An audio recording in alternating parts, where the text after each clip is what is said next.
Now in its 10th year, this is GabNet. Talk like you've never heard it before.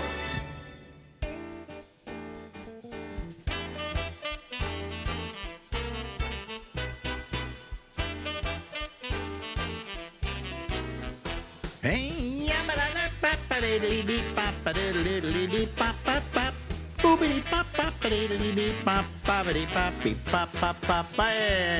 I'm from Harlem in New York City. Partially recorded. This is the Alex Bennett program, The Ramble. Hello, Bobby Slayton. That's my introduction. Let me explain something to you. You know, when I used to come on this show, and the other 40 shows you got fired from, the other 12 shows you quit, and the other few shows when you got older you forgot you had. Yeah. Every time I do a show, you give me this great introduction, which was actually getting kind of boring because it was the same introduction all the time. And not only that, but I would always get all dressed up for your show. Yeah, I just you worked would. out, You would. and I said I should put on a shirt with sleeves. And I go, why should I do that when Alex I shows don't up know dressed like that you- Beaver Cleaver or Gomer Pyle on leave? You know, you show up like why should I get dressed up for you, for your imaginary viewers and listeners, when you don't even care about them? Well, at least I'm wearing pants. How do you know I'm not wearing pants? I don't know if you're wearing pants. Alex, it's not like the old days, Alex. I've changed. My pants. Not my underwear yet. Not your underwear yet. My pants. All right. Yeah. Anyway. All right. You want me to give you the big introduction? No. Because nobody cares. Ladies and gentlemen, here's they've Bobby tuned out by Slayton. now. But what's interesting, I told my girlfriend not to call between 11 and 12 my time because we were doing an interview with her. Didn't you just do Alex's show a few weeks ago? I said, yes, but he wants me back on again. And she said, well, he must really like you because you're such a good interview that he wants to talk to you more. And I thought, yeah, that's right. And then I realized it's probably not that. It's probably that he can't get anybody else to do the show. That's pretty much it. Yeah, no, yeah. But you know, I mean, the reason I do these with you is because we're old friends, you know. That's it. Yeah. You know, yeah, old friend. And that's why we do it more than like once a year. Yeah, I like when people say we're old friends, but then if you have somebody to borrow money or you need them to help you move, they're not such a good friend. Well, I'm an old friend. My back hurts and I'm on Social Security. Yeah. And then it becomes that kind of old where I wish I could help you, but I can't. All right. Well, anyway, but hopefully that day won't come soon. How are you? Fine, but it's nice that you have acceded or what's the word I'm looking for? I've lost all. Hasidic? Yeah, I've got Hasidic. I don't need Portuguese. Hasidic? Is that the word? I thank you for acquiescing to do the program. Finally, I came out with a big word. Well, I had nothing else to do, really. I told you, my day's not like Groundhog Day where every day is the same. For a guy that's semi-retired like myself, it always seems, and probably because I have a house, that there's always something to do, and then I'll find stuff to do. Like I'll go, I'm out of paper clips. Do I really need them today? I better go down to Staples and get some paper clips. Wait a minute. You go to Staples to buy your paper clips? I just go to Amazon. Oh, I need paper clips. And they're like, 49 cents, and they still ship them to me. Right. Well, you know what, though? I'm looking for an excuse to get out of the house. I'm on Amazon enough. And as much as but when you were in the middle of this whole thing, which is still really going on, this pandemic, I found I ordered everything on Amazon. Me too. I had Instacart who went to Costco for me. I didn't do any. I didn't leave the house.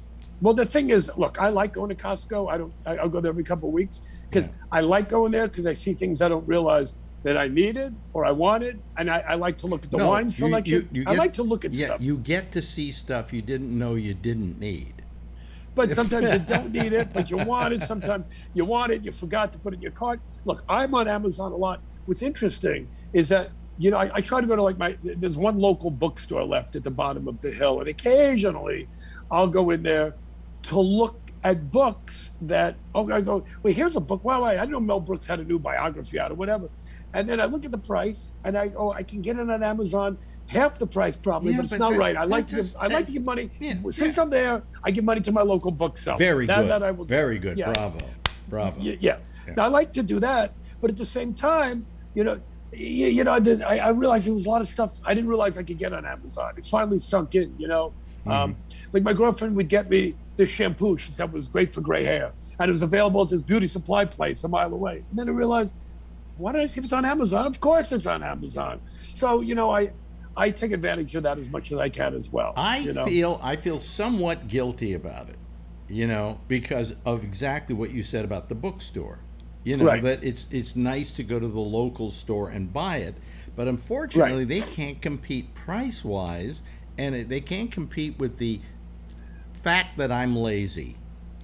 Okay. Right. And all I have to do on Amazon is go click, and I get my paper clips.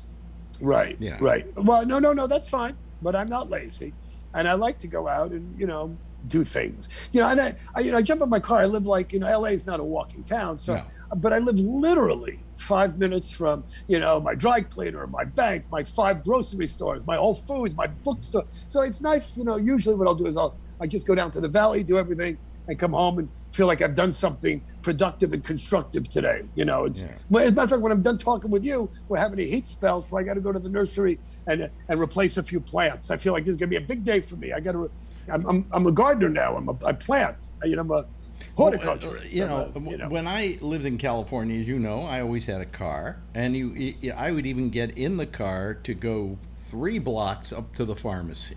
Right? That's because you were a lazy fuck. I'm a walker.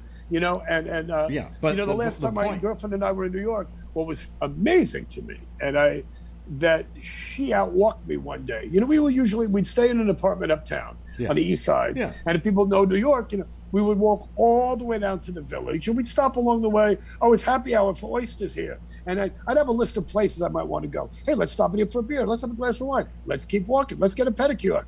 And we'd walk and walk and walk to the village. We'd walk from the east village, then over to the west village, walk back uptown, and cut across again. We basically walk, 10 miles to 15 miles, maybe in a day. Oh, really? We really traversed New York City. But there was one day, and I had my new Skechers on. I love my Skechers. She outwalked me. I go, can we just take a break? And it was kind of cool that I have a woman in my life who can one time outwalk me. Well, here's the point. To begin with, I walk every day. I take about a 1.5 mile to a 2 mile walk every day, just to walk. Okay.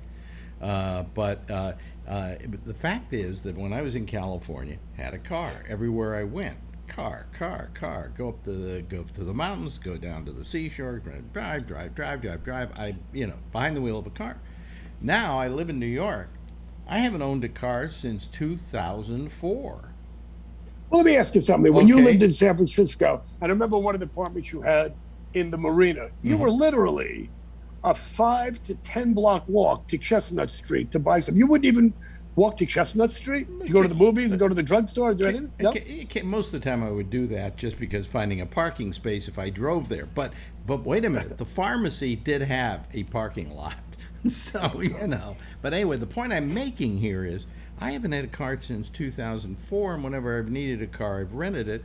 And I haven't rented a car in about 4 years. I have not driven in 4 or 5 years. I don't know if I know how to drive anymore.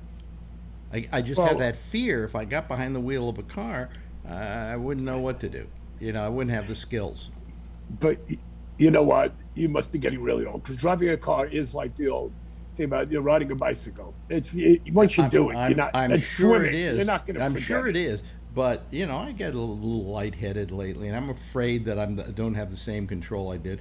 Our old friend Gary Haber, he quit driving because he hit a guy on a bike by accident. It didn't hurt him, but he said after that, I'm through driving, and now his wife drives him everywhere. You sure it was by accident? Because I'll tell you, right where I live on Mulholland, these asshole bike riders, they hog the lane, and I'm always thinking I would love to swerve and just hit one of these motherfuckers. Not kill them, but, incapacitate them. Oh, you're absolutely right. You're absolutely right. But fuck the bike riders. Point is, so I have a great fear of that. If I get behind the wheel of a car, I either won't know what to do, or I just don't have the same clarity of thought that I once had. I take a drug every day for my neuropathy that makes me kind of forget stuff, and I'm just afraid that I won't be able to drive, and that's a real fear I have. Okay, let's get back to me. Let's get back to you. Let's get back to what was your career. Okay. Yeah, well, I have nothing to really talk about since I talked to you last time. You've really nothing going up. You've really quit, haven't you? Well, it's like that old. I think I said this last time on your show. You can't fire me. I quit. So when I told you this last time, that, and I'm sure I did because look, if I was making Bill Maher, Bill Burr, Wild Bill Hickok, any Bill, if I was making Leno, if I was making the $100,000 to $200,000, dollars a show and playing Carnegie Hall and working the Ryman Theater in Nashville, whatever. But I was playing horrible comedy clubs, and my audience is, they're like you and me. They're not going out, or they're dead, or they're not driving. And look, I would never go. But here's what I don't get. Wait a minute. Listen to me. Here's what I don't get. If I go anywhere in this country and I walk into a comedy club and there are a bunch of comics there who at least have been around for a while, all right? Yeah. And I say, have you ever heard of Bobby Slayton? They'd suddenly say, oh, best comic ever. He's one of the best that ever existed. So you're comics. But comics would say that, not audience members. They don't know who I am. Well, so it's okay. Because the audience. They don't know who John Lennon is. Okay. But believe me, that's been going on for years. When I point to somebody in the audience, I will go back 20 years. Hey, can you name the 4 Beatles? No, they can't. That was before my time. Well, fuck you, you dumb cunt. It was before your time. How about that guy in a dollar bill? He was way before my time. I know who he is. You know? How about that guy with blackface who did the first talking picture? I know who he is, you fucking retard. People don't know anything about the history of this country, And I'm not talking about political stuff. I'm not talking about FDR and the New Deal. I'm talking about just pop culture stuff, which is what comedians talk about. They don't know anything. They don't know the colors of the Civil War, the Confederates and the Blues and the Grays. They know nothing. Mm-hmm. But hey, and then there'll be comics talking to them, and I'll watch these opening comics. But wait a minute, how about? But hold on a second. You walk out on the stage, you make people laugh. You're funny, okay? Right. What does that have to do with age? And especially in your act, your references aren't, couched in old stuff and whatever. It's just you telling jokes about things you see. How does that have an age value? Well, okay. Well, first of all, it's become very cliched. Hey, the difference between men and women? And I was doing a lot of material. And I was not. You can't do that anymore. You can't do it anymore. Yeah. It's almost like, oh, hey, cats and dogs. You know what the difference between cats and dogs? Okay, the most cliched, and it doesn't matter how great of a take you have on that, unless you come up with something brilliant. I mean, Leno in the early days was always great. Everybody did McDonald's joke, and McNuggets, and this, and then Jay had the joke about McDonald's. Jay had the joke about how small airplane bathrooms were. Jay said, okay, done. We're done. Anyway. Wait a minute. It's not that Jay had it, okay? It was just that Jay had I hate to call it a bully pulpit, but he had a place where if he told a joke and it was the same joke you thought of, forget it, you can't do it ever again. No, well, that wasn't it. I was just saying that he wrote the best jokes about every thing. And now, every comic has done a joke about having a baby. And, I think I said this on your show last time, smoking pot now. There's a whole generation of comics that never heard Cheech and Chong. They never heard of Bobby Slayton. They never heard of even the great George Carlin. Okay. So they're doing jokes, not that they stole them, but it's all shit that's been done before. And when my wife died, I stopped the men and women jokes and the wife jokes. And then, it's just, I got sick of doing it, basically. Well, I got tired of doing it. I'm tired of it. You can't do those women jokes anymore. Well, you can do them, but I haven't. I haven't been on stage in almost. I haven't been on stage in almost 2 years. Yeah, but you can't. You can do them, but you'll never work again. I'm not working now. What do I give a shit? Rat's ass. Yeah. I don't want to do it. And I see all these comics who don't need the money going back to work because they love doing it. I mean, I see Bill Maher, who's making worth a fortune. I love his real time, but at the end of every show, I'm going here next week. I'm going there next week. He's still on the road. Him and Seinfeld and all these guys don't need the money, but obviously they have a great love for doing it. Yes. And again, if I was making that kind of money and not staying at a Holiday Inn Express and getting up and doing some morning radio with some waitress driving me, telling me what her lifetime dreams are, stuck in traffic, in Sarasota, Florida, oh, fuck this shit, Yeah. So I put away not enough money. I'm still working a little. I'm doing, commercials for my friends at Skechers who I love, and I'm doing an occasional gig, and I got a little stock. And okay. It's fine. Yeah. Okay, but I mean, I'm paying my bills. By the way, be happy to know that I just online bought my first pair of Skechers. They're the best shoes ever. Well, I haven't tried them yet, and I hope the size I got was right and all of that. I ordered the size I get in others. So, see, there's another thing I can't do online is order shoes. Although with Skechers, I know what size I wear, but things are always different. I like to go to a shoe store or Macy's or whatever, try a pair of whatever, and walk around the store like the old days. You know when they, you know. Yeah. Oh yeah. Although you know what, they never did work. You ever try? I'm sure you've done. You're trying a pair of shoes. And they feel great. And as soon as you walk 10 blocks, you go, fuck, what was I thinking? These things suck. I'll bet you don't remember this, but when I was a kid, and that was back in the Stone Age, right? In a shoe section of your department store or whatever. The metal thing, you're going to talk about the metal thing? No, I'm going to talk about the thing you put your feet in, and it shows you a what do you call it, like an X-ray of your feet. No. Yes. The light came on, it was green, it was X-rays. And then you looked through this thing and you got to see the bones in your feet. What? Wait. I mean, you're older than me, but how come they never had that when I was a kid? They had that big metal thing but that you put your foot on. I'm still waiting to get foot cancer, from it. Right, but exactly. Those were the days where when they had X-rays and it was new and it was scientific. Hey, to put an X-ray machine in the shoe store to look at your feet to see how your bones are in your feet, so they can give you a pair of shoes, was very unusual. No, I remember just going to. There was a Tom McCann that opened by my house in Westchester, and I wanted to go to Tom McCann because I wanted to see the dog inside the shoe. Because the boy is Buster Brown, and the dog is Tiger's friend. Well, Buster, and they don't really live there, but it's fun to play pretend. So Buster Brown was a cartoon. Tom McCann, I met Buster Brown. I said Tom McCann. Was a comic strip, and he had a dog Tig, and they said look for Buster Brown and his dog Tig in the shoe. So. Right. See, I remember all this stuff, folks. And how did the song go? Does your shoe have it? Come on, you're good with that. I don't know that. Dog inside.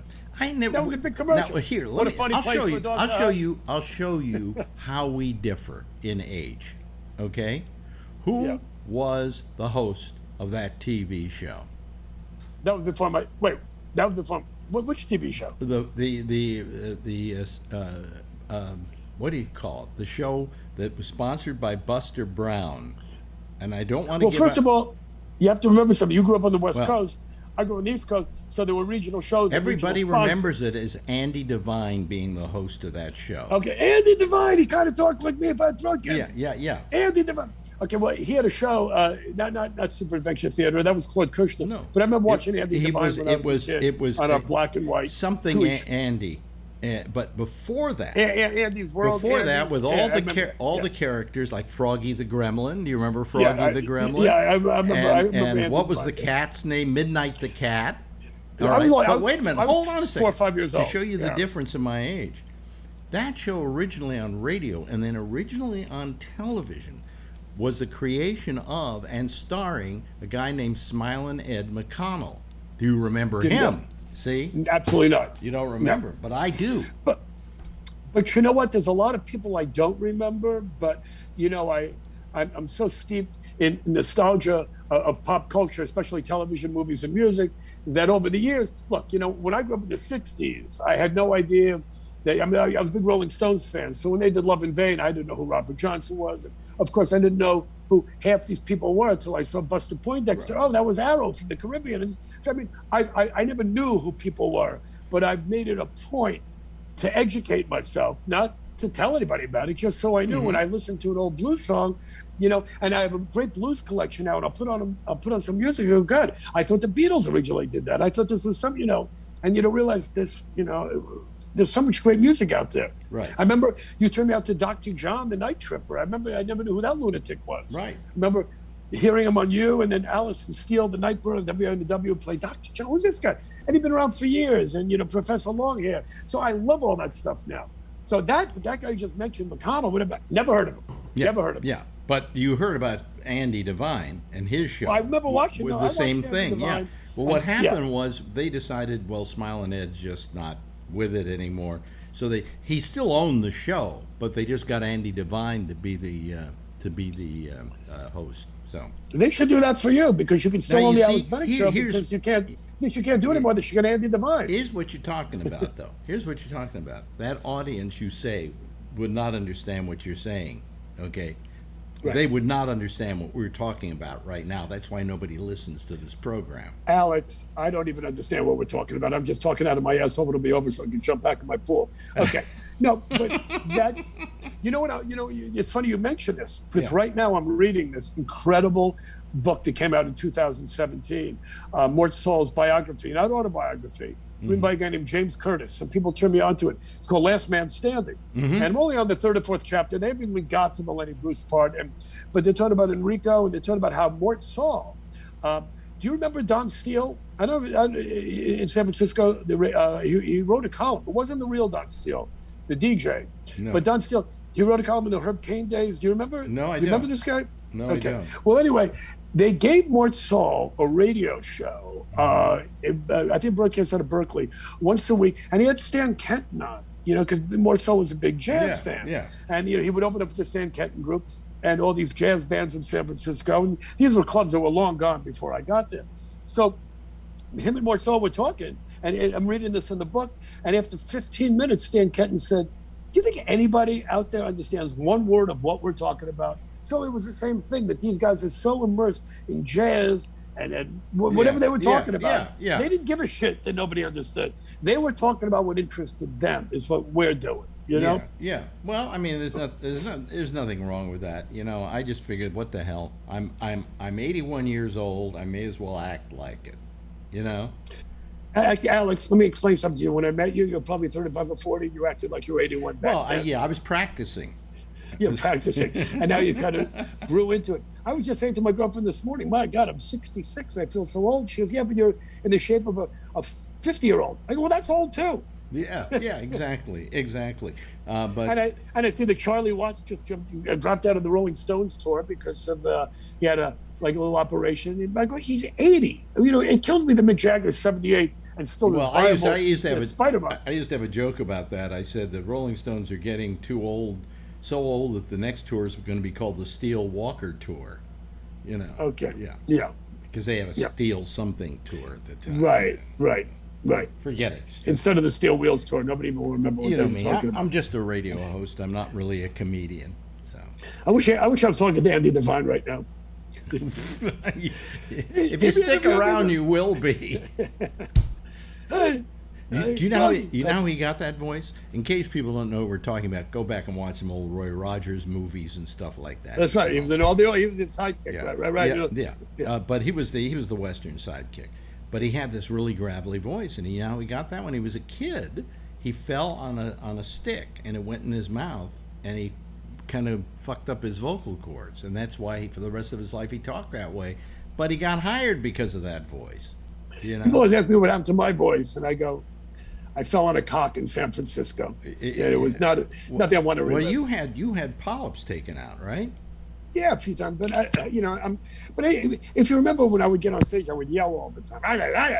And then I realized you don't have to yell with every joke, every punchline. You can actually, So I started doing voice exercises, and I don't yell much anymore. But my voice is now permanently callous. I think at the time I talked to you, and I said that the way in which I learned to use my voice, and I never got polyps, was I was taught, if you can't feel it in your chest, then you're not doing it right. In other words, the sound has to come from here. And I think I told you that, but you never listened to me.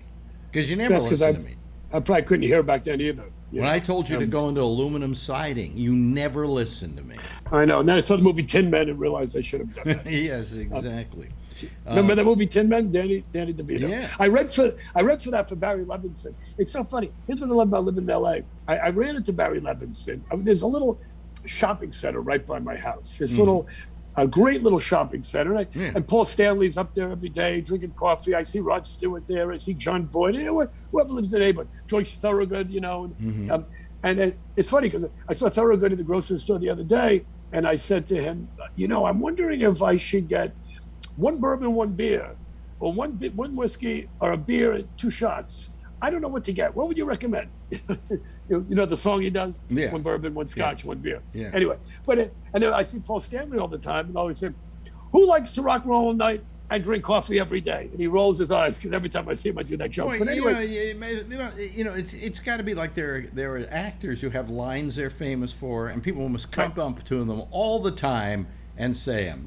But I saw Barry Levinson in the grocery store, and I haven't seen Barry since 2001 or whenever we did the movie Bandits. And I was that reporter with Bruce Willis and Billy Bob Thornton. So he was online waiting for coffee.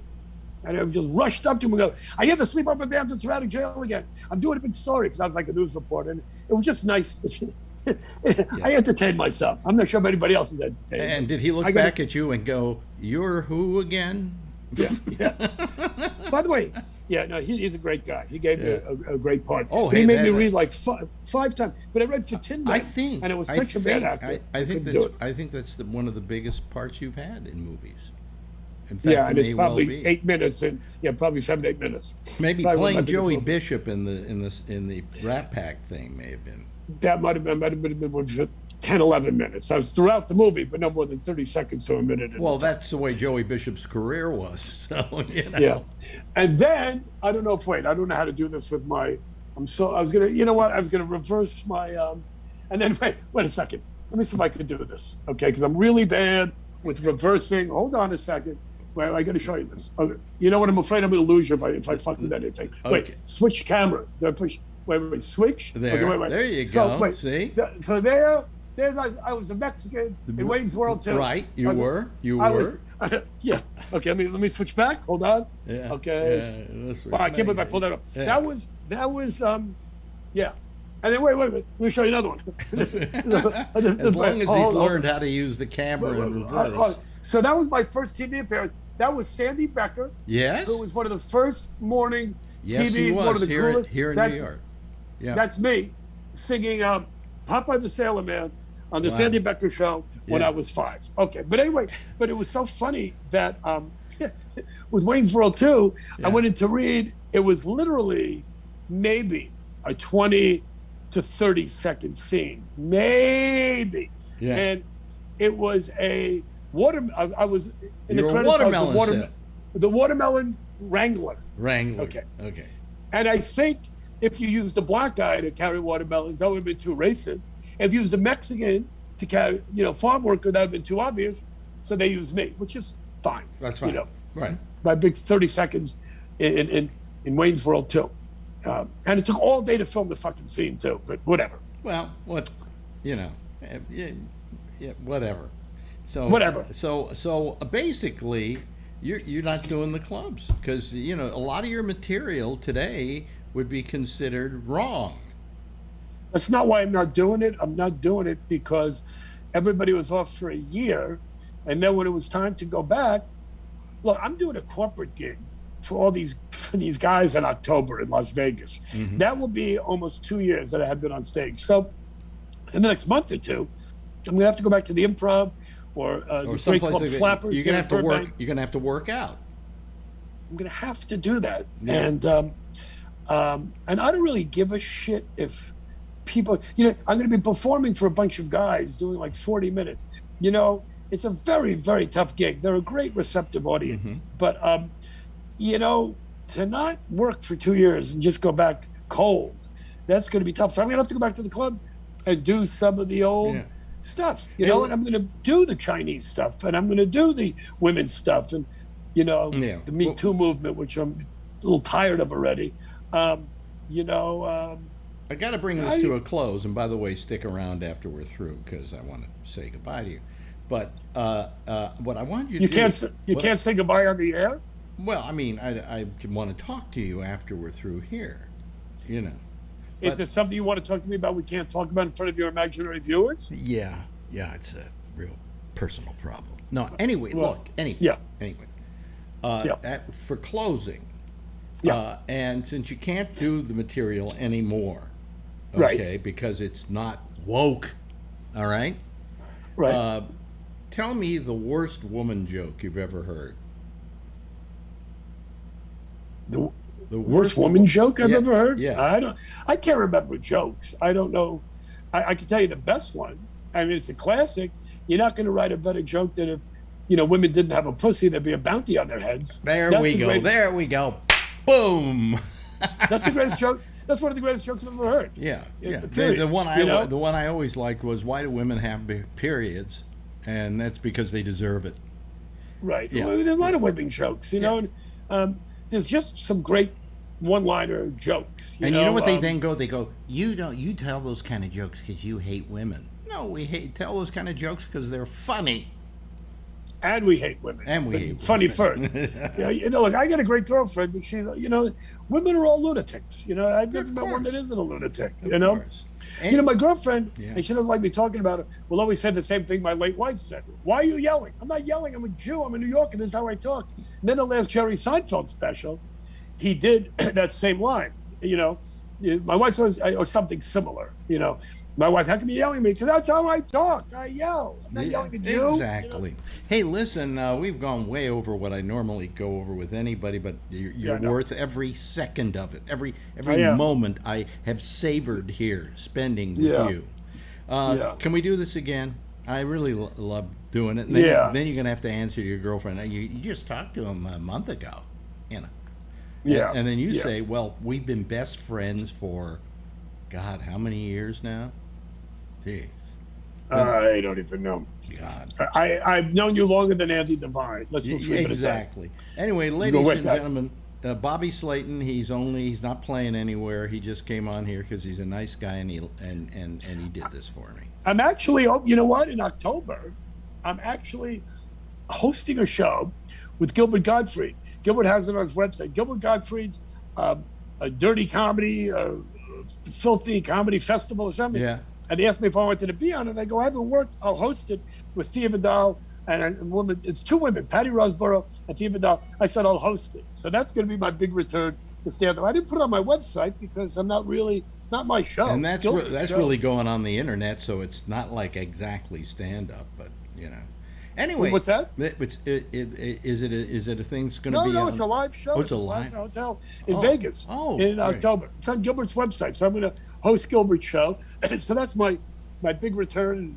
But I only have to do 10, 15 minutes and host it. So hopefully I'll be in shape by then. Okay, well you can always come on here and work out. Okay. Not to say it's not the same thing. You got to go and do it in the club. Unfortunately, I know. Bobby Slayton, ladies and gentlemen. Say goodbye, Bobby. Okay, goodbye, Bobby. Now in its 10th year, this is GabNet. Talk like you've never heard it before. Yes, that was Bobby Slayton, and it's an old interview, and I thought I'd dig it out tonight because, I just thought I'd dig it out tonight. It's a little long. A lot of people were expecting to be on here, but we only have one person waiting to talk to me. But it's a quality person. Okay, that's what I say. It's a quality person. But that was Bobby, and he was going to be appearing with Gilbert Gottfried. So I don't know how old that interview is. Boy, because Bobby. Gilbert hasn't been alive for quite a few years now, so that had to be a long time ago. Anyway, let me admit somebody, one person here, and there he is. Turn your thing sideways. I know. It's there you go. All right, other way.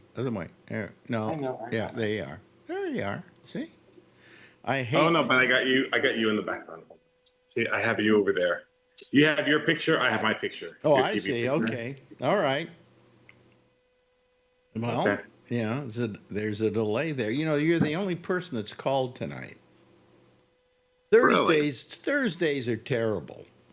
But I thank you. Oh, wait a minute. Somebody else just called. Don't let him in. Who is it? Jeff Stein.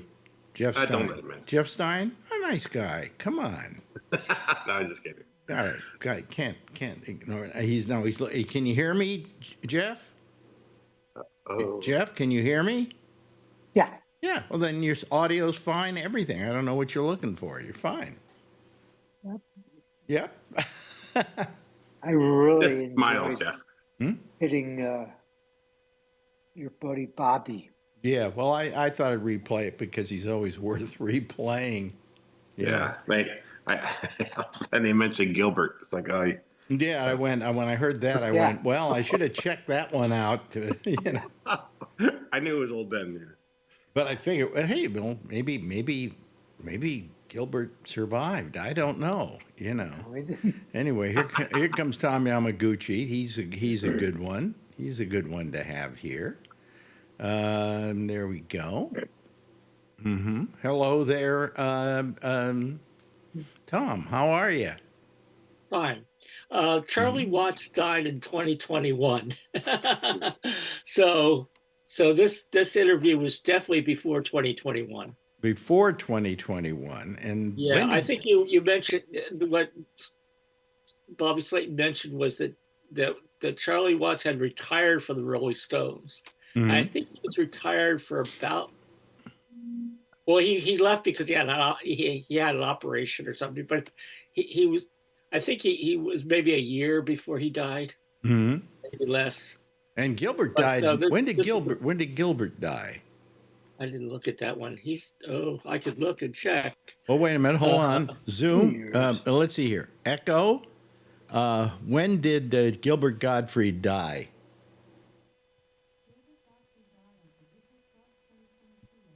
April 12th, 2022. Okay. April 12th, 2022, yes. Yeah, yep. So, 2 years? Yeah. So I think this thing had to be back in, what do you figure, in 2020 maybe? Yeah, well, you didn't mention the pandemic. That's interesting. Yeah. When did he start doing the Skechers commercials? He's been doing that for a long time. Long time, yeah. Long yeah. time. So long the commercials from him have stopped. Yeah. They have stopped? Okay. I had one a few months ago. How were your Skechers? You've had them for a few years now. I'll tell you, I don't wear them anymore. But did you like them? Well, I like them, but I may go back to trying them again, oddly enough. But I bought these new kind of shoes, and I can't remember the name of them. It's Cups or Crups or something like that. And they have a reinforced heel, a metal thing on the bottom where the heel fits, so that you have more stability, and also several other features for people who have problems like I do. But I haven't tried the Skechers lately to see if maybe they're more comfortable than these are. I don't know, but I have to. I don't know. But I haven't worn Skechers in quite a while. Plus, they keep bugging me on the internet, so I get tired of them. Bother me, bugging me on the internet. I love. I'm very pro St. Jude's Hospital. Yes. And I'm pro St. Jude's because I like the ads. The ads don't exploit the children. They exploit the parents, but they don't exploit the children. And that's fine with me. You've got to sell the product, but you don't have to say, oh, look how pathetic this kid looks. Please help him, And so unlike a lot of the other organizations like that, they do a pretty good job of it. But so I sent them $100. All right. That should make them happy. Oh, no. All of a sudden, I start getting emails like crazy from them. Oh, give us some more money, email. And I'm thinking to myself, I was actually thinking of willing all the money that I have to St. Jude's. Okay, which between Marjorie and I is over $1 million. Okay, but the other day I'm sitting at home and the phone rings and I answer it and it's St. Jude's Hospital. Well, we thank you very much for your donation and we wanted to call up and just say thank you. However, if you have any more money you'd like to give us, and I went, listen. I gave you $100. I planned on giving you more, much more, but I'm not going to give it to you now. And if you don't get off the phone right now, I'm never going to give it to you. The guy hung up. Okay. I mean, come on. You don't have to. Once I give a certain amount of money, I only send him $100. But geez, that's probably $50 more than most people. And I was even going to send them more again in a month or so because I just, I like them. And then they call me all the time and they start bugging me online, and I'm going, what the hell is this all about? Okay. So, Well, they know they have somebody who believes in their product. So, yeah. And they, here, I'm going to have a Tylenol here. I'm having a slight headache. Amen. Boy, these things are noisy, aren't they? Listen to them. Anyway. My daughter's husband works at Boston Scientific for children. And it's a competitor with the one that you're working with. Well, St. Jude's is a cancer hospital for children. Is that what they do up in Boston? I don't know if exactly cancer as compared to. Well, if it's not, they're not competitors, because St. Jude's is basically a hospital for childhood cancer. Okay, I have to look that up. I thought they treated other. And no, they primarily deal with cancer, and cancer research, I might add. And since I have leukemia, but it's not childhood leukemia, I feel somewhat of a kinship with them. Well, as I mentioned before, it's actually the first integrated hospital in the South. Oh, really? Yeah. When Danny Thomas set it up, he specifically had, an integrate. Children of all races were welcome to that hospital. He's the first one. Well, if they accept your child to the hospital, you can come and stay in, I believe where is it? Memphis, I think is where it is. Right. And you can stay in Memphis. They put you up at a hotel or something, or some places to stay, and the parents stay there while their child is being treated.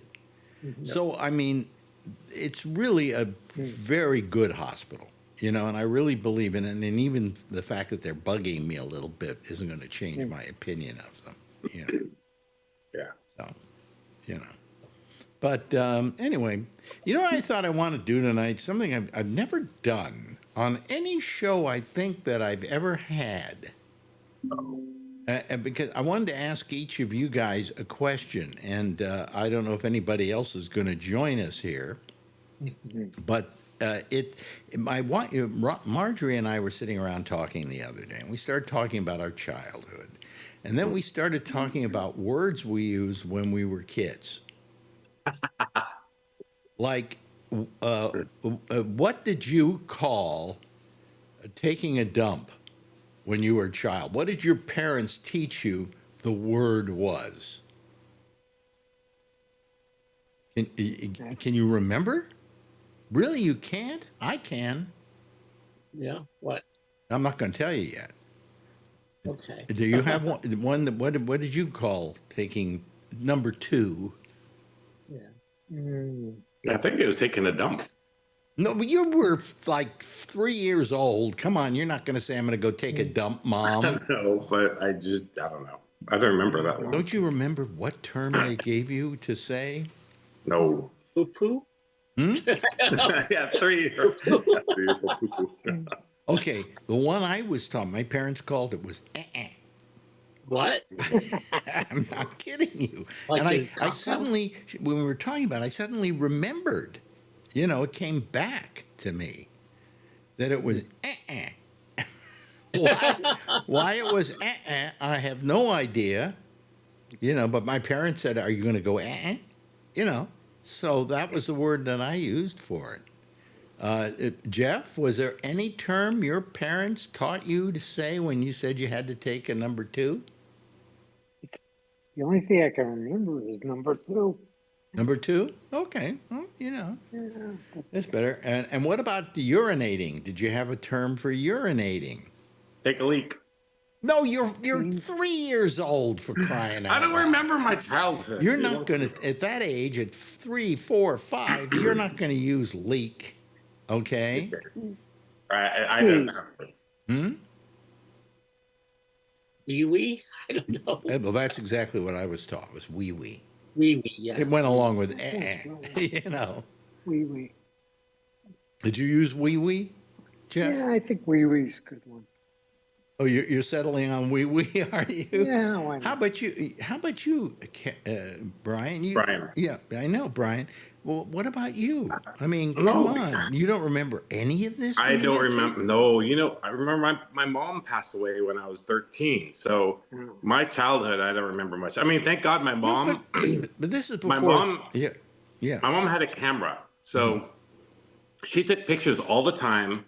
She has like a Wee Me book for me from all my early years. I know We kids. need both. Yeah, Wee Me book, right? Yeah. So I had that book with my mom had this writing. She used to fill that out with pictures of me and cards from my birthdays. She saved all that. And then the pictures, I have all the pictures until she passed away. She used to put them in an album and mark them for the different picnics we had and birthdays and all that stuff. Okay, but we're not talking Thank God about. for that. We're not talking as late as 13. We're talking like maybe around 3, 4, 5. I don't remember any of my childhood except for that stuff. Really? I mean, I don't remember. Traumatic childhood. Yeah. I don't remember a lot of my childhood either, but I somehow remembered and wee wee. Oh. Okay. Well, I have a sister, Hmm. and she is the person that I ask when it's something like that. Can you tell me what I should have said, or what did my parents say? Because she'll remember all of that crap. Really? I'm Yeah, trying. and I just kind of blow it away. Okay. To Yeah. me, it's not part of my brain that's useful. Oh, But what okay. about? So I remember like what I call my grandparents when I was that young. My grandmother was Nana, who's Italian, of course, Yeah. and my grandfather was Pal, Pal. And they said it was because of the Winnie the Pooh story and all that stuff. So I used to call him Pal all the time. So Well, you see, when Marjorie said, "What did you call your grandparents?" That I couldn't remember that. see. You know, I mean, some people call their grandfather Pop or something like that. I didn't have And that. that's what we called our grandfather. Yeah, I did. I called my grandfather. I don't remember what I called him. You know, I don't think I called him anything. I don't know. I don't remember that part. I don't remember. How about you, Richard Braun? You just joined us. What did you call taking a dump when you were a child? What were you taught? It comes with a story. When I first took my dump in the toilet, Mm-hmm. and my father came home, my mom says, good news, Dad. And so I pointed to the toilet and I called it good news. This is good news. You called it good news. So did you say to your parents when you had to go take a dump, "I'm going to go take a good news"? I gotta. Really? Really? That's interesting. How about you, Charlie? You what? What did you call doing number 2? When I was a kid, I don't remember. My earliest memories are like age 5 or 6, so I have no recollection of what I called when I was going to the bathroom. Well, I mean, do you remember when you were 5 years old? We just called it pooping. Oh, all right. Okay. How about urinating? Pee-pee. Okay. Pee-pee, I think, is pretty common. You know. This is the 60s. No, late 50s. This is 50s for me, yeah. Late 50s. Really? Oh, okay. All right. Now, here's the other question that came up today. Did any of you have like what some people would refer to as a whoopee, a toy, a doll of some sort? Like, even boys had teddy bears and things like that. Did you have one? Richard is saying yes. You did, Yeah, right? I still have it. Really? Lulak. Little rabbit, Lulak. And what'd you call the rabbit? His name was Lulak.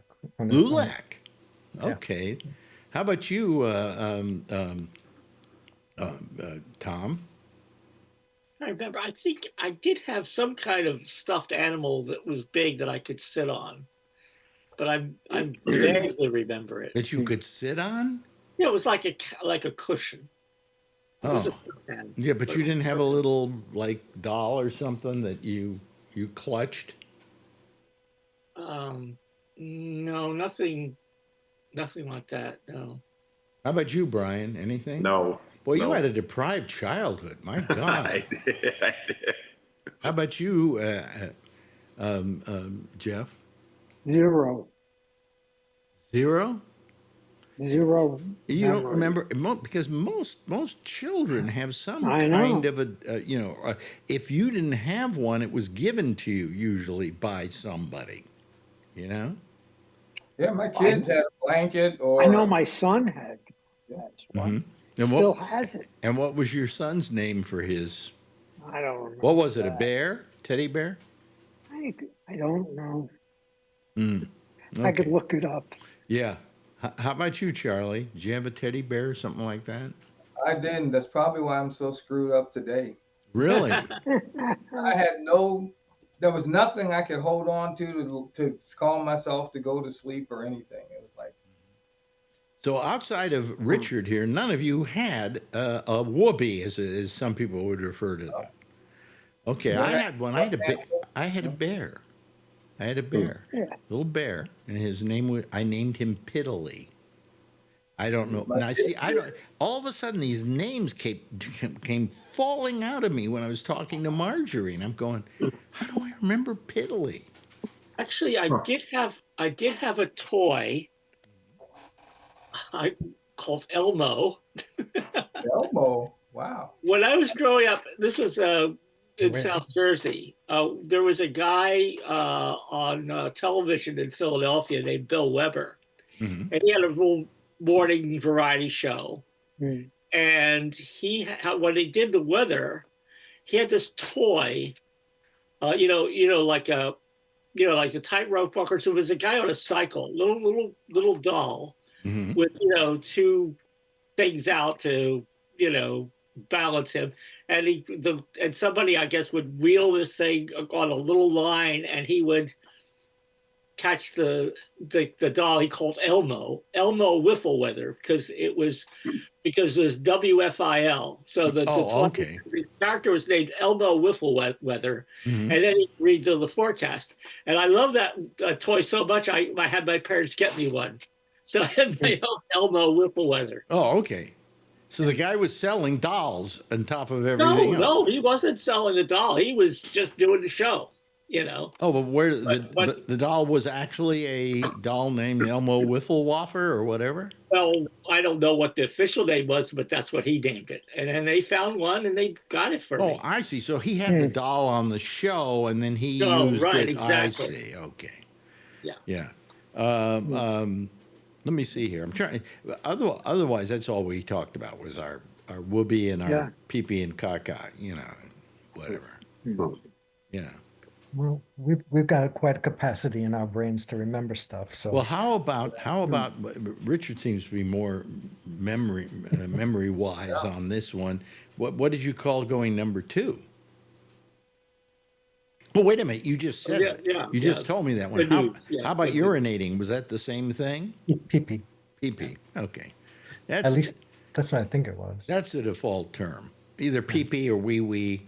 Yeah. It was kind enough in a gentler age. Yeah. Well, what amazed me is that I remembered this.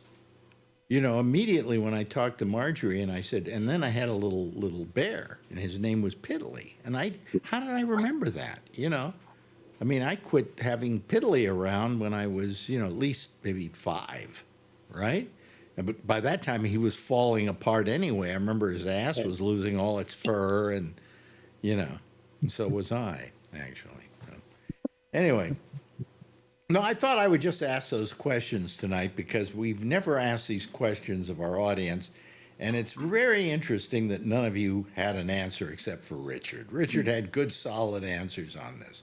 Did I ask you if you had some kind of doll that you or toy, bear or whatever that you had when you were a kid that you were fond of, Richard?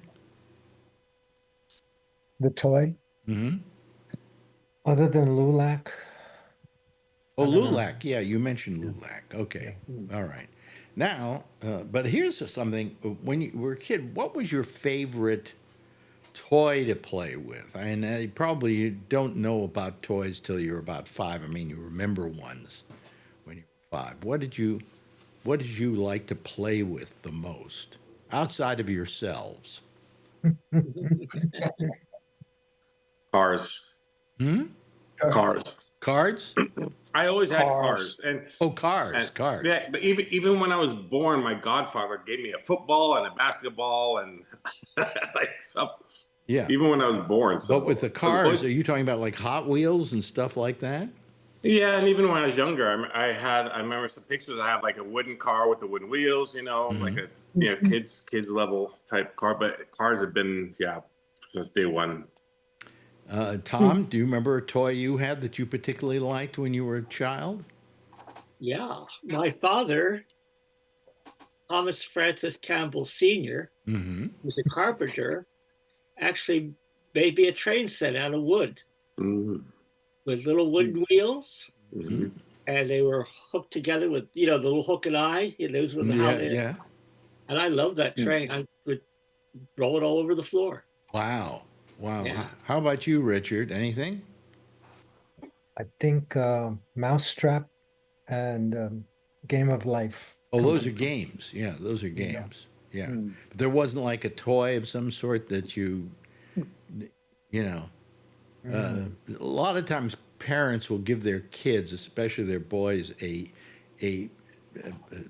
toy that kind of is like a construction toy or something that enables you to, do some thinking. They gave me a train set. Train set? Okay. Yeah, but it wasn't big enough for me. How about you, Charlie? Again, I don't remember as a small child. I just remember like at 5, 6, 7 years old. I remember getting 7. I got a Lionel train set for Christmas. I had Lionel train too. Yeah. Who didn't? I didn't have one. My parents never got me a train set. Damn them. And Lionel, and then we had HO. Yeah. HO days. Was this the days when they had a little pill you could put in the smokestack and it would make smoke come out? I remember some of the early Lionels when I was growing up had that. I know what you're talking about, but our trains, we never had that. I remember smoke coming out, but I don't know what caused it. Probably was burning up. No, it was a feature of the train set, but I think my mom or my dad would fill up or whatever that made it do that. And did you have the tracks for them and everything? Yeah. Okay. You need the tracks. Yeah, with the little gate that goes up so the cars can go. I guess I did have some cars because the cars would go across the tracks. Okay. That was kind of fancy. I had trains, but I had real small ones. They were, I don't know, more of a Japanese version. The HO gauge. Yeah, they were smaller. HO gauge? Yeah. Yeah, and they were great. They were fun to play with. Yeah. Well, what my parents did, they gave me stuff that maybe could be creative. Okay. And my favorite toy originally was a thing called, and you probably don't even know these, Tinker Toys. Anybody know about Tinker Toys? I had Tinker Toys, yeah. Oh, okay. Oh, yeah. Lincoln Logs. Lincoln Logs. Remember Lincoln Logs? Lincoln Logs, but I didn't get those. My parents got me the Tinker Toys. And then as I grew up and I wouldn't lacerate myself, they gave me erector sets. That was what erector said. The metal things that you could build. And you could build stuff and windmills and all kinds of things with them. Well, the Lincoln Logs were created by one of Frank Lloyd Wright's sons. Oh, I didn't know that. Oh, really? Yeah. In fact, I used to live in a little city in northern San Diego County named called Del Mar. Del Mar, you've heard of Del Mar? Yeah. Yeah. Well, I was with a friend who lived there, and she said, "See that old guy in the car there? I think his name was John Lloyd Wright." She says, "Yeah, he's the son of Frank Lloyd Wright, and he created Lincoln Logs." Wait a minute, the guy who was Frank Lloyd Wright's what? Son. Well, at that time was really quite elder. Came up with Lincoln Logs? Yeah, that's what this friend told me. Really? Yeah. I find that hard to believe, but it might be true. I mean, so you I wonder. guys are talking about cars, right? Yeah. So I still do these things all the time. Wow. Well, you put them together? The Legos? Yeah. Oh, models. They I'll didn't show even you have another one Legos right when here. I was a kid. Look at Oh, that. How's this? You put How those about together? planes? Oh, yeah. That's How McLaren. about planes? You put Yeah. planes together? Mhm. My older brother did model planes. He put was it Revell? Yeah, I did that. Revell, yeah. You glued them together. Well, I Airplanes, remember right? the days when the only model airplanes that you could make were made out of balsa wood. And you used to like put the frames together and then you used to wrap paper on them or something to make these model planes. And at a certain point, Revell, and I know this sounds strange, Revell dumped the balsa wood concept and went to plastic. Yeah. And that wasn't much to do. You just went boom, boom, boom, and you got yourself an airplane or something. Yeah. So Lincoln Logs were invented by John Lloyd Wright, second son of well-known architect Frank Lloyd Wright. Really? Yeah. Really? Isn't that a piece of trivia? 1916, yeah. Yep. Isn't that a piece of trivia? Wow. Good pickup, Tom. Yeah. So he was not an architect. I think Obviously. he was an architect too. Oh, Maybe. Well, probably to come up with Lincoln Logs, he would probably have to be an architect, right? Mhm. Yeah. I never had Lincoln Logs, but they were terrific. You know. Love them. But I had erector sets, and all the parts from the erector set were all over my bedroom. The parts you didn't Could you use. put them together? Huh? Oh yeah. Were you good at it? Yeah, I was pretty good at it. They had little screws and everything like that. They were the metal version of kind of Tinker Toys. Tinker Toys were really, I guess, when you were more of a child, because you couldn't get harmed with them. And they had these wheels with all these holes in them, and you'd stick the pin things in them, and then they were good. They were a lot of fun. Well, a great invention was glue. Right? Oh, I don't know yeah. who came up with that, but on any of those models, ultimately glue Oh was yeah, a big Big way of putting them together, particularly the Well, plastic. I didn't like models, making models once they were plastic. It just seemed too simple. Before I had to actually create each and every single part, right? In fact, I hardly ever did because it was just too much to do. You got this diagram, and then you had to cut out the wings and then bend them to go with, And then all of a sudden they did away with the balsa wood versions, and there was nothing but the plastic. And I said, how much fun can this be? And I got one once I put together in 5 minutes, Yeah. This one, you couldn't put that together. Did you put these together yourself? Yes. When? This one about a year ago. Really? So you've been do you do that to help you with your coming back from fun a to do. stroke? Yeah. Gotta help. So somebody, I'll tell you what it was. Somebody gave me one, and I always just stored it, and I never opened it up. I never worked on it, and it was actually a Frank Lloyd Wright building. Really? Yeah, there's the Frank Lloyd Wright building in Manhattan. Oh, well, at Guggenheim. The Guggenheim, the circle one. Yeah. So I had it. And then we went somewhere, and we went up to Maine, and we had a couple of weeks to spend there. And I figured, boy, if it's raining, I got nothing to do. And somebody says, why don't you take your model and you can put that together? So I did that. And I kind of got to doing that. So was it a miniature Guggenheim museum then? Yeah. Or it couldn't be the real size Guggenheim museum. But it's about. That's the stupidest question I've ever asked. Yeah. So I started doing that. And, because one of the problems is I don't have good skills about reading things. And so I was able to do these mechanical things.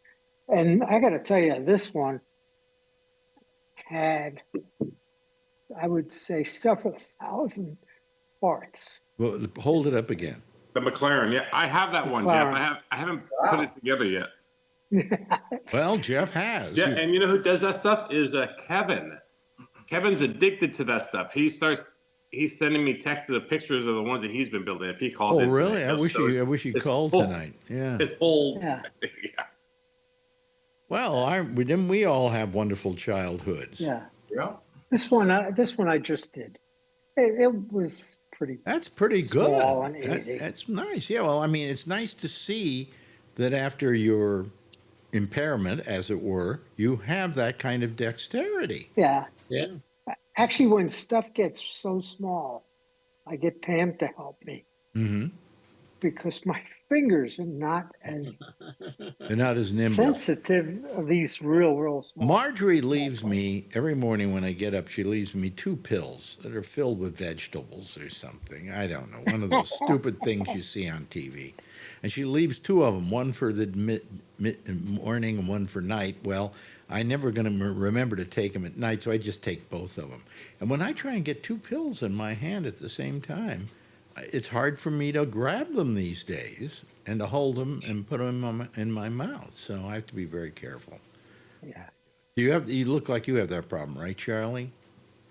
Yeah, a little bit. Yeah. I dropped the pills for some reason. Yeah, that's what I'm talking about. That's what I'm talking about. And it'll For get, no reason. by the way, Charlie, just in case you don't know, it will get worse. Thanks, Alex. You know, I didn't start falling apart till I was about, 81.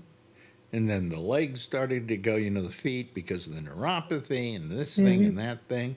And now I hardly ever go out for a walk because I just don't want to put the strain on myself. But I have to go out. I'm going to do it starting tomorrow. That's what I said yesterday. Anyway, but so it's nice that we visited your childhood. We found out that Brian didn't have one. Thank you. Really, that's kind of. Do you feel you got robbed of something because or maybe you had a lot of good childhood memories, but you didn't remember them as you grew up? No, since my mom took the pictures, I remember I had a good childhood. But after your parent gets taken away, my mom was she was the one raising me. My mom and dad were divorced, and that's where what happened when his life about happens. Let me ask you, when she died, what happened? Where did you land, with your father or relatives? She had just remarried, so he, she died, and then so he said, he'll adopt me, and I don't know, I'm 12, 13. I said, okay.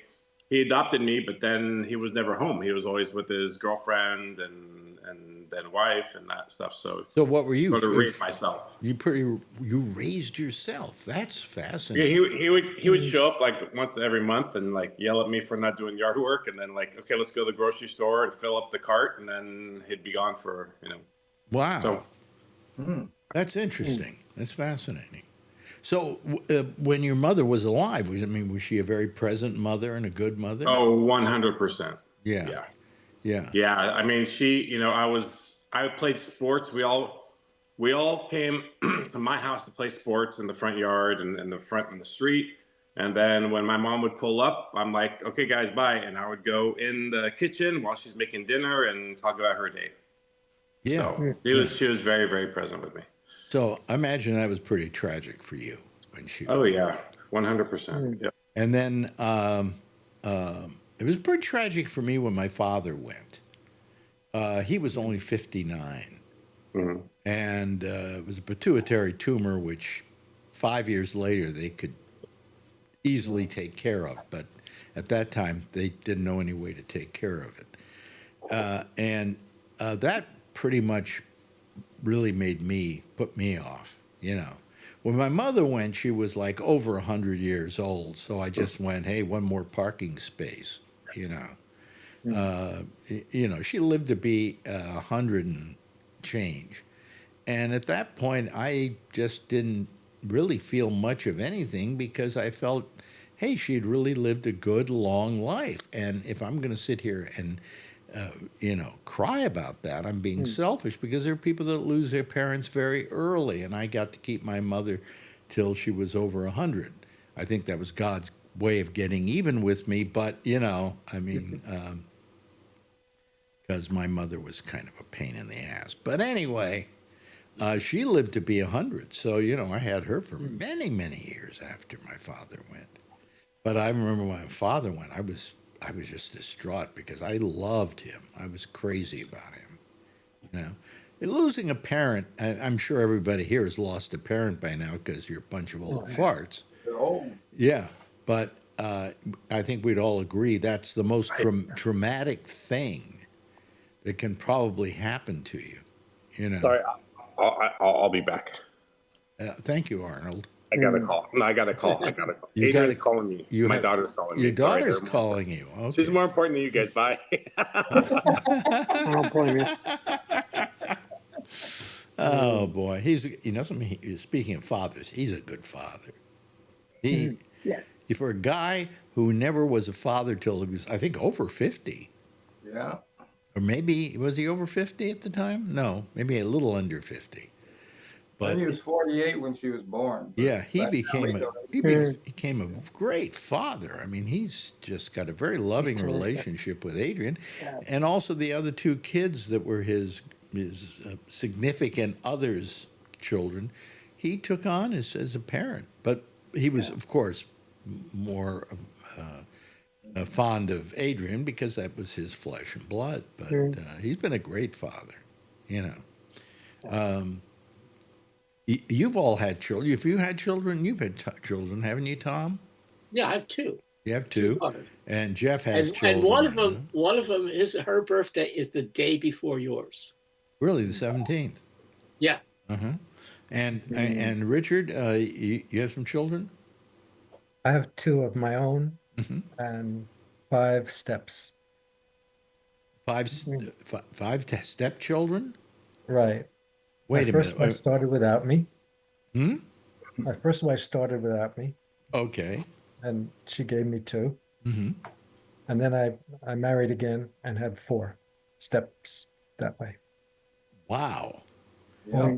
Everybody was a teenager at that. Let me ask you about that though. See, I've never had any kids at all. Wait a minute, here comes Brian again. Let me ask him something. So what did she want? She dialed me by accident. Oh, getting butt dialed by your daughter. That's really terrific. Yeah. So my question. I was just saying what a good father you are, but when you have that many stepchildren and you have 2 real children, of course you probably, I would say, I don't know, I've never been a parent. But I would say I would probably be more fond of the 2 children that were my flesh and blood, but I wouldn't deny the other children my love and affection either. Yeah, not at all. But I feel close to all of them. Yeah, well, of course. I don't communicate with them as regularly as their moms do. Mm-hmm. Let me ask you this though. How many of them have grown up and had their own children? They're all grown up. Only one has a child already. Okay. Is that one of your own children or one of the stepchildren? Steps. So do you feel that you're a grandfather? Yeah. Okay. When you have them from a baby. Anyway, my mindset was like, let's make a perfect child, and they don't turn out perfect. But when you see them come from zero, it's amazing. Yeah. You have great visions of what it's going to be, but it. Did they turn out okay? Yeah, all of them are doing well, significant others or married, and good jobs. Mm-hmm. So that's good. Yeah. How about you, Charlie? You got 2, right? 3. Yeah. And you're a grandfather now. He has a handsome grandson. A handsome grandson. You just like his green onesie.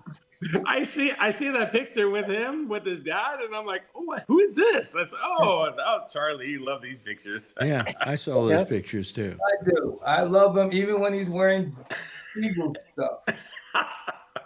Oh, really? The other team, huh? Yeah. And your daughter looks is a great too. Charlie's daughter is a very gorgeous woman. Yeah. Well, I mean, Charlie's a good-looking guy. What can we say? And of course we got Brian Neary there, who is, he's a tuxedo model. No, but her other two kids, 11 years raised them. So their birthdays, I took them out and gave them something. Christmas, I dropped off gifts for them. So. But yeah, it's definitely a different feeling with them. But I treat them as my own. And Tom, your children, how did they turn out? What are they doing? Oh, they're doing great. The older one has a daughter herself, so that makes me a grandfather. Mm-hmm. And she's currently development director of the Oakland Asian Cultural Center in Chinatown. Your granddaughter? No, my daughter. Your daughter, right? My older daughter. She's 50, and then her younger sister lives next door to me and manages the property and does other things, and she's in her late 30s. Yeah. And your kids, did I ask you, Mr. Braun, Richard, about your children and what they became? My first stepchild is an artist / teacher of art and novelist. My son works for New York City Law Department. Mm-hmm. Daughter just became a doctor last year. Wow. And she went through quite a few things in the medical profession, and she was degreed up to master's in testing equipment or something like that, medical testing, and then got her master's in business administration, which was a great deal. Right. And now she's up at Yale. She's in Bridgeport Hospital. Wow. Now, is that one of your direct children? Or, yes. Yeah. Okay. That's really something. And then stepchild is a teacher. Next one is a sociologist, psychiatrist, nearly a psychiatrist. How many total kids were there between the stepchildren and the actual two that you had? There's 5 steps. 5 steps and two natural. So you had 7 children, actually. Yeah. Yeah. Are any of them gay? No. Oh, because you would think out of 7 children, the odds would be, because I had a friend I was writing to. I won't say who he is, but he wrote me back and he told me about what's happening with him. And I said, how are you? And he told me where he's working. And then he told me about his children. And he said, and of course, that child has a ring through her nose and has a girlfriend. And I thought to myself, I would ask that question when we were doing all this stuff tonight, because chances are out of 7 children, at least one of them would be gay, if not 2, But no, huh? No. Wow. The other 2, electrician and I would say car mechanic for the other. Well, if I had turned out gay, my mother would have been selfish and said to me, I'm never going to be a grandmother, Well, I got news for... Sounds like our generation. I have news for her. She never became a grandmother, okay? So... Not that that's a bad thing. Well, she always kept bugging me. When am I going to be a grandmother? When am I going to be a grandmother? Right. And I said, well, not yet, Yeah, if Mom was 105, she would still not be a grandma. Yeah, well, my mother lived to be 100, and that's I mean, we had her in the old folks' home for the aged. One time she asked me, why am I here? And I said, because you're old and you're aged. I mean, you're Jewish and you're aged. But that was a good place to have her. It was like if you had an old person that you had to send to a hospital somewhere when they're old to take care of them. This was kind of like the Harvard of old folks' homes. They had like one person working for every person that was there. Wow. Which is pretty good coverage. And we'd had her in other places, and it just didn't work. And then I had a cousin who had an inn with the Jewish Home for the Aged in San Francisco, and he pulled his weight and got her in there. And this was a good place to be. I mean, that's where I would want to be if I got old and I, was getting infirmed and couldn't get around. And, the first thing they did when they got her was they shaved her. She had all these hairs, coming out everywhere. And they shaved her. They plucked them all, and got her looking pretty good, for an old broad. So anyway, she was. But we lost her at 101 and a half, I think it was. And I got the news. What happened was they said to me, "Your mother is refusing to eat." And I said, "Well, why?" He says, "Well, sometimes they get old and." They just don't want to eat anymore. It's kind of like they really want to die, And he said, we can force feed her and we'll just keep her alive, or we can just give her food and see if she eats it. And if she doesn't and she dies, well, then she's going on her own terms. What do you want to do? And I'm in Macy's here in New York at the time buying a pair of pants. And I've got to make this decision. And I just said, look, if she doesn't want to eat, then why force her to? Right. Eventually about a week later, I got a call and she was dead. And so I had to fly back home to San Francisco and, do whatever. And I just said, that's what she wanted. And that's more common than people think. I know other people that have gone the same way. They just sort of like, and I don't know, maybe it might be even painful for them to eat. It might be part of the reason too. I don't know, but they just stop eating. And no, it wasn't a matter, I think, of painful. It was just that they just said she was refusing food, And I think that happens. And that's what I say. I think it happens more commonly than we recognize. Yeah, but I figured, hey, she's 101. She's almost 101 years old. Come on, she damn lucky. Maybe not so lucky the last couple of years of her life, because they were a little more strenuous. But I had her in a good place, and I was happy that she was taken care of. Now I got to buy her a tombstone. That's still. Oh my God. Wow. Well, I've just never gotten around to it, and I really should before I drop dead. Otherwise, it's just a blank space there in the cemetery without anything on it.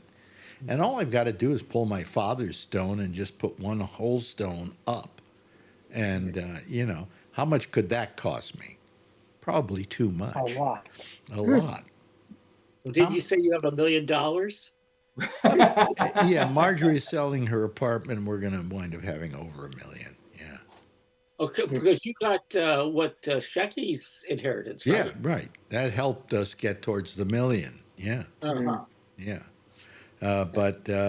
It's we may not have all that money from Shecky any longer since we all put it in stocks.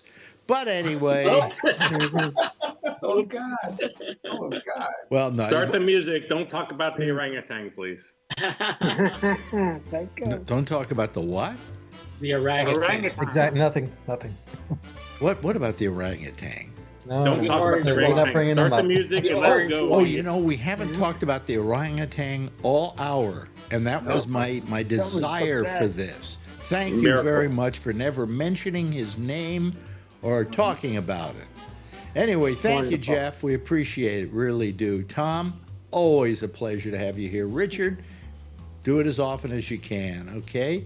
Charlie, thank you very much, sir. And Brian, give my best to Adrian, okay? Yeah, so she'll be a guest on the show tomorrow night, so everybody watch. Oh, okay. She'll be sticking her face in the side of the screen, making funny faces.